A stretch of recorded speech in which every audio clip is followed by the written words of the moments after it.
Good morning on what they call bright and sunny day. It is Friday the 4th of November and I'm in the reading nook with a nice hot cup of tea.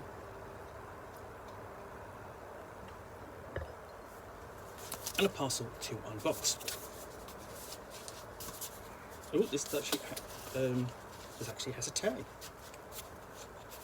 Oh, I dropped a pen. Don't know where that's come from.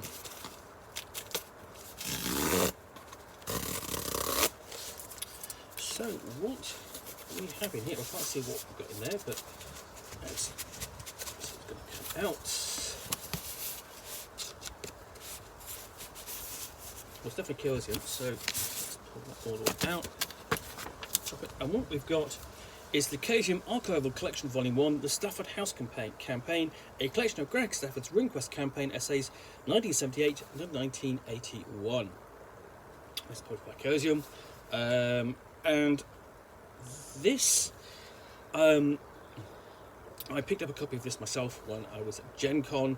This is the print that's now available on the Johnstown Compendium, and this collects campaign notes and essays from Greg Stafford, who created Glorantha and developed a lot of the content and material and background and so on. But collects his essays, which he published in a format which was popular back in the late 70s and early 80s, which was the Amateur Press Association, of which the most well-known is for role-playing is Alarums and Excursion. That's still going, you know, even after sort of like almost 50 years. And essentially they were a way of reaching widespread audience, and if you and also became sort of like the vehicle for discussion about the hobby. And that's mentioned in here as a mention of a couple of names which I noted. So we are Glenn Blauko and Mark Swanson, both really busy notable figures in the early hobby, who were discussing heavily about what role-playing game was, what role-play games were, and what they could be. And a lot of that's discussed in The Elusive Shift by John Peterson. They're both names that come up a lot, especially Glenn Blauko. So what we have is at a table of, essentially we've got table contents, a bit of an introduction, and then we get into Dragon Past 1, and this is, we've got a notification of where this was published. Essentially, this is Greg saying this is my first introducing himself, introducing what he's writing about, and this sets everything up for the subsequent essays he will contribute.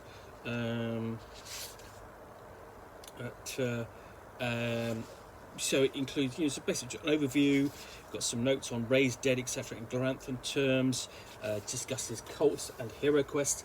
Always an important part of RuneQuest, but not always really explored in detail in mechanically or in terms of the rules until more recently. And then we have comments and feedback on essentially from Greg to another poster, and that's one of the features of the Amateur Press Association, also the fanzine, that people would discuss and go back to previous issues and discuss them. And then Dragon's Past 2, and it's pretty much going to continue much like this throughout. I mean, there's not much in the way of sort of illustrations or anything to break this up, but you've got here a discussion of campaign plans like the Sartar campaign, the Lunar campaign, the HeroQuest campaign, miscellaneous scenarios and so on. You can see him constructing a campaign out of these elements here. We've got a campaign history, background history, and a timeline before getting to Dragon's Past. And say for comments provoked by the Wild Hunt Eastern Issue 37, and then we sort of like talking about horses in the game, Gate Worlds, upcoming RuneQuest material from Chaosium, more of a timeline, and so on. Now, if you're playing RuneQuest at the moment, this probably isn't going to be much interest to you necessarily. It's really of interest to people who are interested in the deep background, Greg's writings, but it's going to add a lot of context to some of the things that are going on now, and where they set out. And here we've got a campaign sort of outline of what happened, so or objectives, what the adventurers want to do. Military campaign with opening moves by the Sartar Rebellion, spring 1613. So this is a bit before. This will be before the current campaign, which is 1625, of course. But if you've got access to this material, there's no reason why you can't sort of like go back and explore it. Issue Dragon's Pass 5 for looking at events and expeditions of this issue, and then different roles of the Humanity.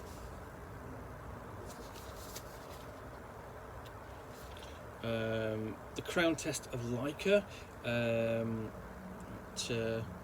and this will be of Lyca Lightbringer, King of Parents, the Colomar tribe, who presumably came Lyca Blackspear, the current Queen. And then we've got, for example, we've got a journey here noted, the journey back to the Rainbow Mounds, which was an early scenario, appeared in the Apple Lane supplement, and that's a really kind of a classic foundation scenario for a lot of RuneQuest players. Pretty much like it's the equivalent of B2 Keep on the Borderlands for many other players. And then the second trip to Miss Candace Temple, and that temple has been more recently noted in Pegasus Plateau, I believe, in that collection of scenarios.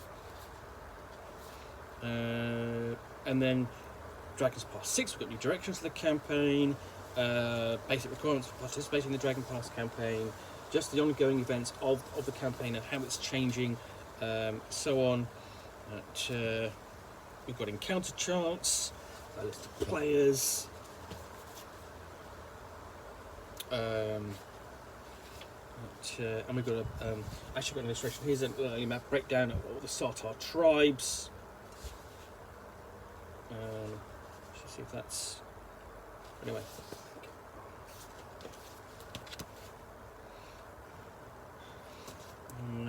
Okay, an expedition to slaying of Red Eye, and again he has recently featured in the GM pack for RuneQuest. He's in there. It's possible to slay him. In fact, one of my Humanity did that, slaughtered him.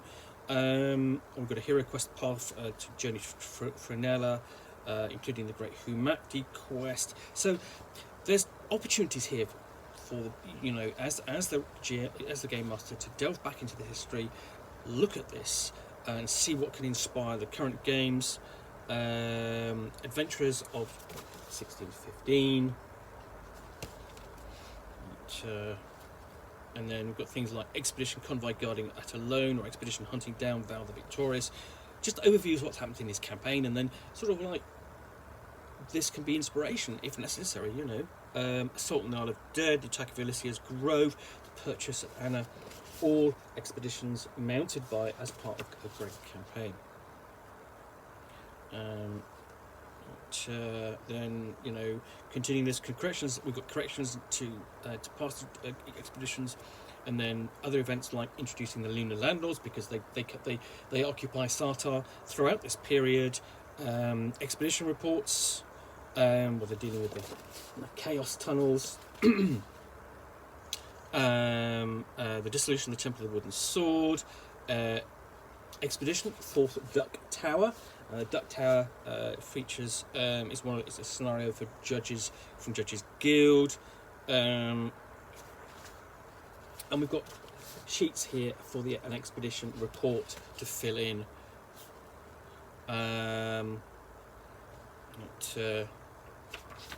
So things like we have the Black Swan Fleet arrives at Nutchet, the rescue of Maldon. Then we get into it appearing that we've got changed from to the Son of Sartar, an API design published by Greg Stafford 1979, with comments to Glenn Blauko again, to basically discussing, going back and giving him feedback, comments, and responding to his queries. To John Sapienza, whose name I recognise as an author from that period, as well as, for example, Jorthan's Rescue, the scenario with Stephen Marsh. Just continuing information throughout. We have parents' religion. We have essentially a Sartarite occupations chart roll, including all list of occupations, parents' religions, random cult determination, family wealth, status, and so on. So you can create your family here as well. I mean, if you had access to this, you'd be using sort of like RuneQuest 2 rules. We have topics covered in Son of Sartar 3. Essentially, this is Greg's own little amateur press association fanzine. And so on, all the way through. So lots of feedback here. So what else we got?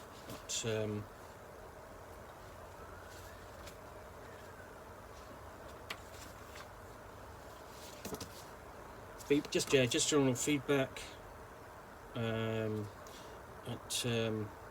Basic Dragon Pass encounter ship counter tables, and then just sort of like Pharaoh's Gazette. Here we have sea seasons essentially just updating the campaign, how it's running, what's going on.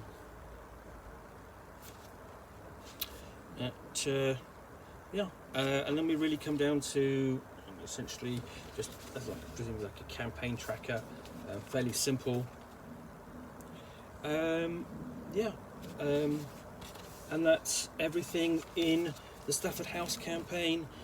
Notes from Greg Stafford on the campaign he ran 1978 and 1981. Interesting piece of history.